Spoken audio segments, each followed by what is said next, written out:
Hi, welcome to another Sacred Mountain Battle Report. Today we have a 1,850 point game between Eldar and Orks. This is Hammer and Anvil deployment. We are already deployed. We're a total of 4 objectives. One here, one here, one here, and one here.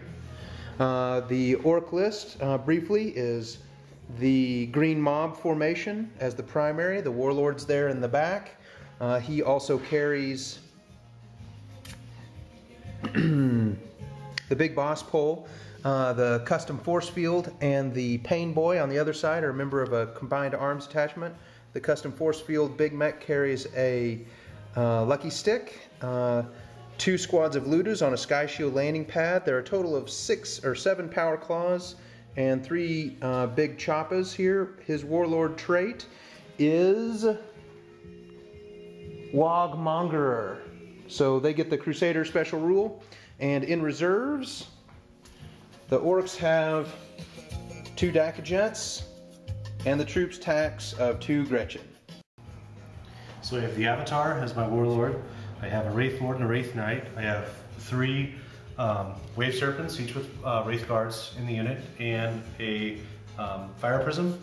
And in reserve, I have a Crimson Hunter. Your warlord trait? So, I apologize, this is not my warlord. The Spirit Seer is my warlord, and his warlord trait is...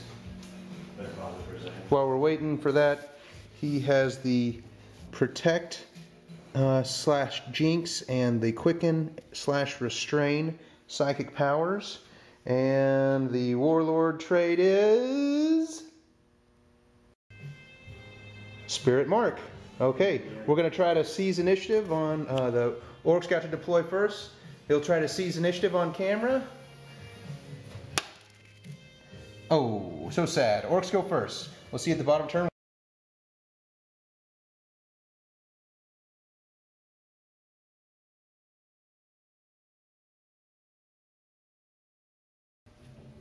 Alright, so end of Orks turn 1. We got a pretty good roll on the run. We got a 5-inch run, so we moved up a total of 11 inches. And the both Ludas unloaded into the Wraith Lord. Only got 1 wound out of 50 shots, which is pretty much classic Orc shooting. Now the Orks will have to endure several rounds of Eldar trickery and see what we can do. See if we can hold the line. It's pretty much an experimental list. I'm not making excuses. I think it's good, and we'll see how it goes. All right, Eldar turn 1. Go ahead. So everything shot into his wave of guys coming at me.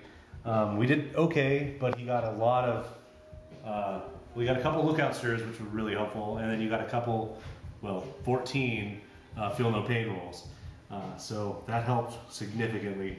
But we're in him down. He's got probably one more group, and then we'll see what happens during the assaulting. So right. So when I came in, when he started shooting at me, I was just, this is just what a nice guy he is.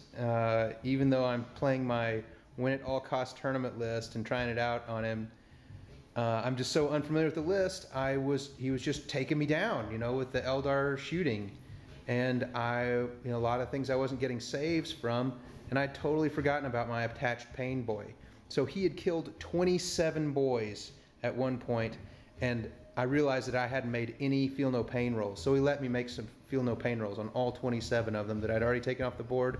I made 14 out of 27 5s and 6s, and resurrected a lot of Orks. So kudos to my opponent in turn 1 already. Wins for sportsmanship. Okay, I forgot I got to roll for my reserves. This is going to be for the Grots coming in. Looks like they both come in on a 6 and a 4. Now the Dakajets both come in on double 5s. Turn 2.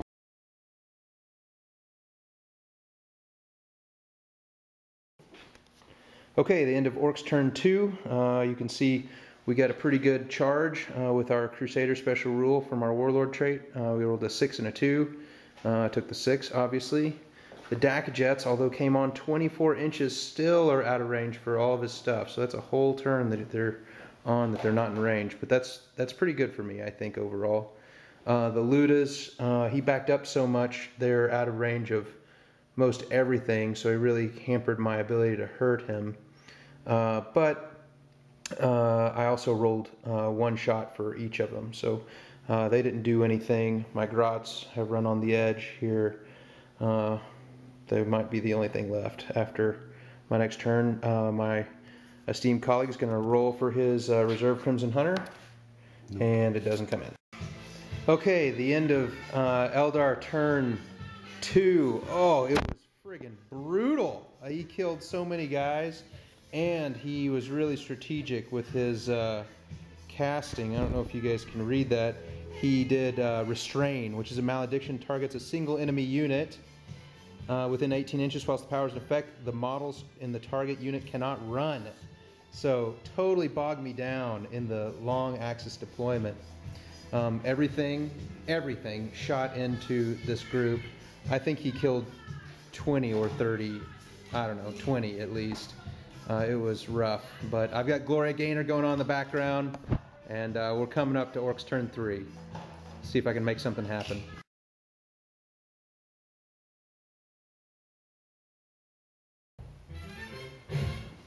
All right, well, turn 3 wasn't that great for the Orks since we didn't get to run on our Wog and Assault. It's kind of a bummer. We did, however, score 2 bonus points. We got First Blood and Slay the Warlord, which is really the only model I killed. Got his Spirit Seer there. I shot both my DAC jets into a single Wave Serpent that my opponent pointed out was a poor idea because he had only one of them jinking.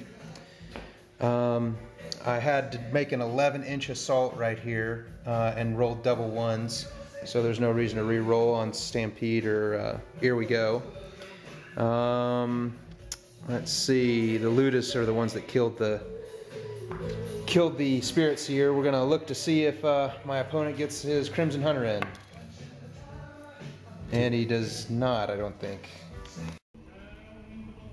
So I nearly table flipped the whole damn board already. It's the end of turn 3, and the Eldar are still kiting me all over. Notice that the entire green tide is now more of a green trickle. And still not an assault. He has everything. These are all Wraith Guard or Blades or something like that. Still has all of his. I put 2 wounds on this guy, and then he is just decimating me. This guy's jinked. He's got locked velocity or something like that. He's got 2 wounds left, 2 hull points left. I got some Grots coming in, but it's bad. I'm going to try to multi-assault next round, but hell, I can't kill these things. Man, I need some more wine. All right, that's the end of turn 3. I'm going to come back for turn 4.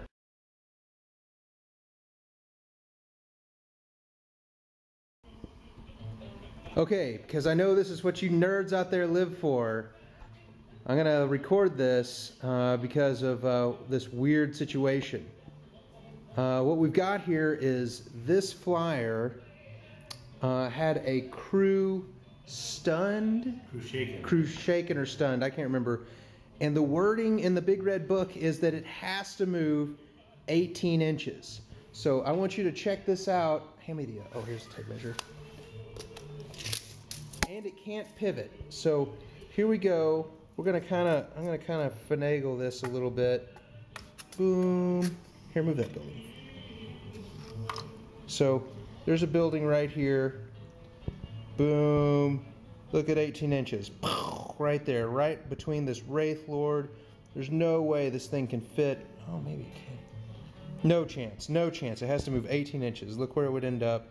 It'll be on top of that, halfway in the building. It can't be placed. So, per the rules, big red book, page 84, zooming flyer is automatically wrecked.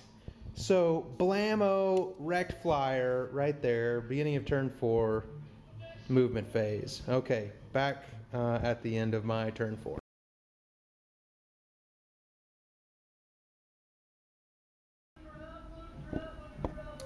Well, it's always slow going with Orks.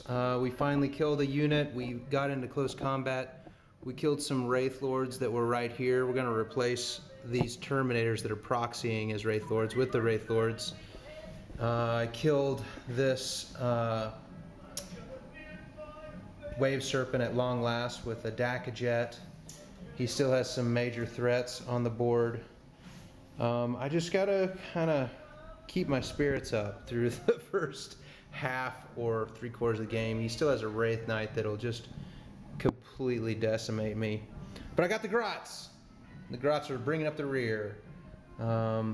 His Crimson Hunter will be coming in on this round regardless.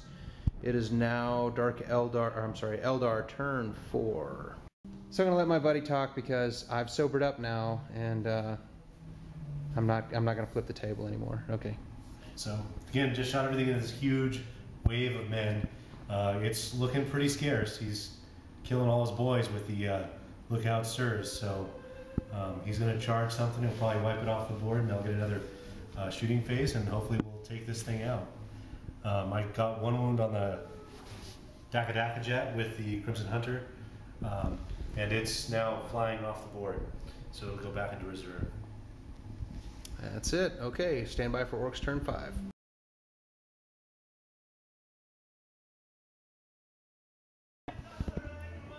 All right, so this is the end of Orks turns 5. It looks like going to be a loss for the Orks, but I was pretty stoked how we ended up. If the game ends right now, I'm on top of this guy, but I think he can still take it away from me. He can take away everything, actually, if he wants to. He's got an OBSEC there, objective secured there. He's got an objective secured there. So there's no reason for me to even try to contest it. All I can do is protect what I have and keep him away from it. I tried to take out one of his objective secured units there that could zoom around.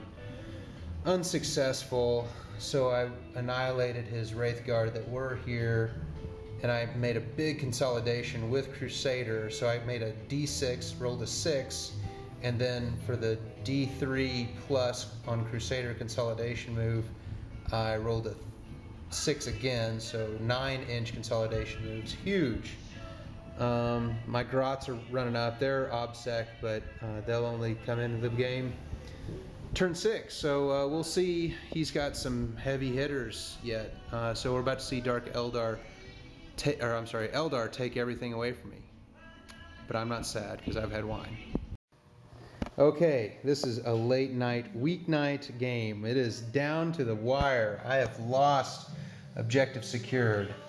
I have retained Fearless here, and we're about to roll for the game to end. I still have my Warlord. I've got some OBSEC guys coming in, but he's got it. I think he's going to get it right here. He's got a 3-up. It goes on. Goes on. Okay, Orks turn 6. Here we go. Okay, I think the Eldar win by mathematical certainty and also by attrition. He just tired me out. Great game, Matt. Awesome. So what we're going to do is we're going to say that even if the Grots were able to go to ground or remain locked in combat, at the best I could contest this objective. He could flat out the Fire Prism, probably get Line Breaker.